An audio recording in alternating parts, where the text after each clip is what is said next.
Good morning बच्चों।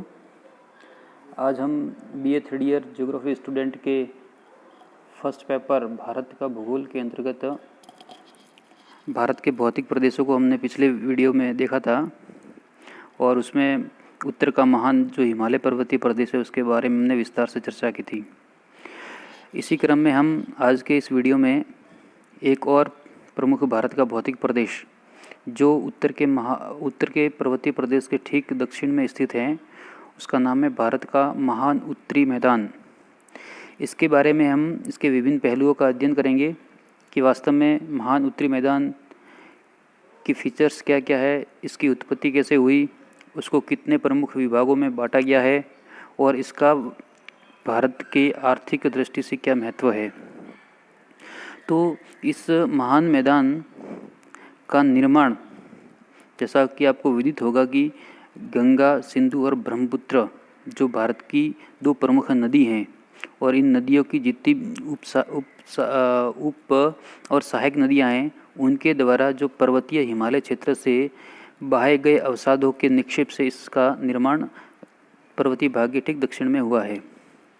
ऐसा माना जाता है कि ये भारत का जो महान उत्तरी मैदान है पूर्व में ये टैथित सागर का ही हिस्सा माना जाता था और ये जो गड्ढे वाला क्षेत्र था इसमें उत्तरी पर्वतीय प्रदेश से बहने वाली विभिन्न प्रकार की नदियों ने जो मलबा लाया वो इस गड्ढे में पाट दिया गया और ये भर गया और वर्तमान में एक समतल मैदान का निर्माण हो सका जो काफ़ी उपजाऊ और आर्थिक दृष्टि से महत्व रखता है।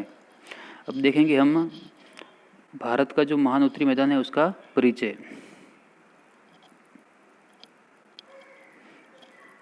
ये देखिए, आप देख सकते हैं कि भारत के भौतिक प्रदेश प्रमुख इस मानचित्र में दिखाए गए हैं। ये क्रोमेटिक मैप है जिसमें देखिए जो ग्रीन कलर का है उत्तर दिशा में उत्तर का पर्वतीय क्षेत्र दिया हुआ है। उसके ठीक दक्षिण में उत्तर का जो पर्वतीय प्रदेश है उसके ठीक दक्षिण में इसी के समानांतर ये जो ब्लू कलर है ये पूरा का पूरा ये वाला इस ब्लू कलर का ये पूरा भाग इसी को बोलते हैं उत्तर का विशाल मैदान या उत्तर का महान मैदान। चूँकि आप देखेंगे यहाँ उत्तर में सिंधु नदी है, यहाँ प्रमुख गंगा नदी है और ये प्रमुख यहाँ से पूर्व में ब्रह्मपुत्र नदी है। इन तीन प्रमुख नदियों और इनके जो सहायक नदियाँ हैं उनके द्वारा जो ढोया गया मलबा है, अवसाद है, उसके इस मलबे के निक्षेप के कारण ही इस महान मैदान का निर्माण हुआ है। काफ़ी उपजाऊ है, आर्थिक दृष्टि से काफ़ी महत्व रखता है।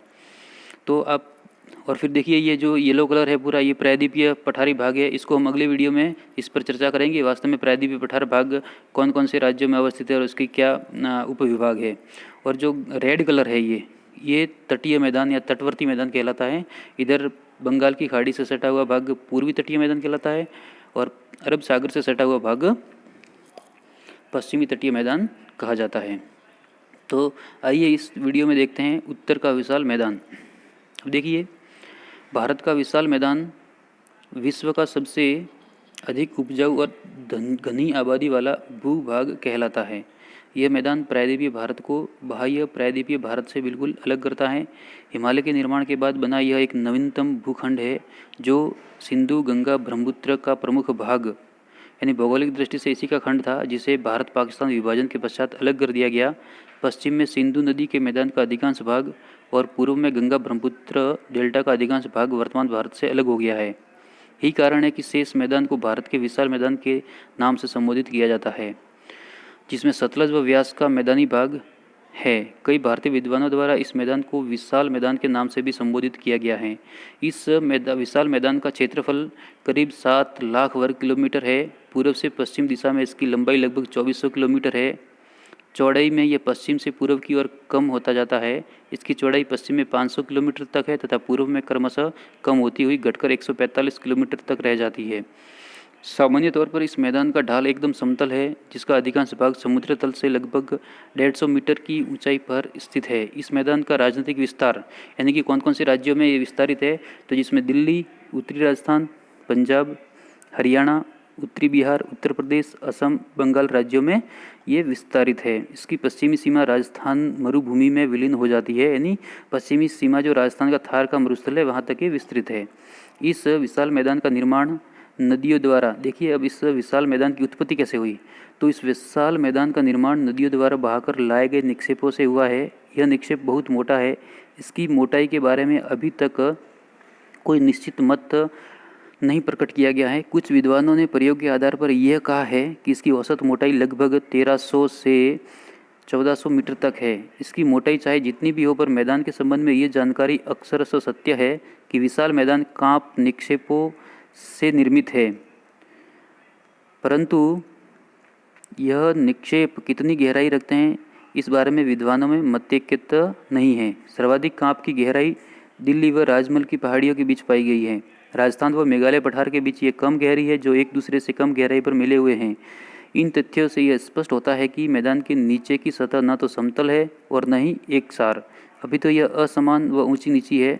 इस मैदान के गर्त में आर्किन चट्टानों के मौजूद होने के प्रमाण मिलते हैं। यथा अरावली पहाड़ियों का उत्तरी प्रक्षेप जो दिल्ली से लेकर हरिद्वार तक है और पश्चिम में मेघालय के पठार, ये आर्किन चट्टानों की उपस्थिति को प्रदर्शित करते हैं। इसके बीच के भाग की अब कांप निक्षेपों के जमाव इसमें पाए जाते हैं। तो एक प्रारंभिक परिचय हुआ कि वास्तव में इस उत्तरी महान मैदान का निर्माण कैसे हुआ, इसकी लंबाई, चौड़ाई, इसकी गहराई कितनी है, इसका क्या महत्व है और इसका राजनीतिक विस्तार कौन कौन से राज्यों में है, ये इस स्लाइड में हमने देखा। नेक्स्ट हम देखते हैं विशाल मैदान का वर्गीकरण। तो इस मैदान का वर्गीकरण करना इतना आसान नहीं है, फिर भी मिट्टी की विशेषता अर्थात मृदा की विशेषता और ढाल के आधार पर मुख्य रूप से इन नामों से इसका वर्गीकरण करते हैं। भाबर या भाभर भी है एक क्षेत्र, तराई, बांगर, खादर, रेह, भूड और डेल्टाई मिट्टी क्षेत्र। ये कुछ धरातलीय विशेषताओं और मिट्टी की गुण के आधार पर इनका नामकरण रखा गया है। अब देखते हैं कि भाबर क्या होता है और तराई क्या होता है। भाबर प्रदेश तो जो महान विशाल मैदान है उसकी उत्तरी सीमा पर महीन मलबे और मोटे टुकड़ों के मिश्रण से बने मैदान को भाबर बोलते हैं। यानी कि जहाँ पर नदियों के द्वारा लाए गए जो अवसाद थे उनका गठन यदि मोटे कंकड़ों से और मलबे से हुआ है तो उस उत्तरी भाग को हम भाबर कहेंगे। और भाबर प्रदेश गंगा मैदान की उत्तरी सीमा बनाता है। यह हिमालय के पथरीले ढाल है जो एक छोर से दूसरे छोर तक 10 किलोमीटर से लेकर 15 किलोमीटर की चौड़ाई तक फैले हैं। इस भूभाग में छोटी नदियों का जल सामान्य कंकड़ पत्थर के ढेर के नीचे ही प्रवाहित होता है, यानी यहाँ नदियाँ विलुप्त हो जाती है, जबकि बड़ी नदियाँ का जल धरातल पर ही प्रवाहित होता है। ये प्रश्न पूछा गया है कि वास्तव में कौन से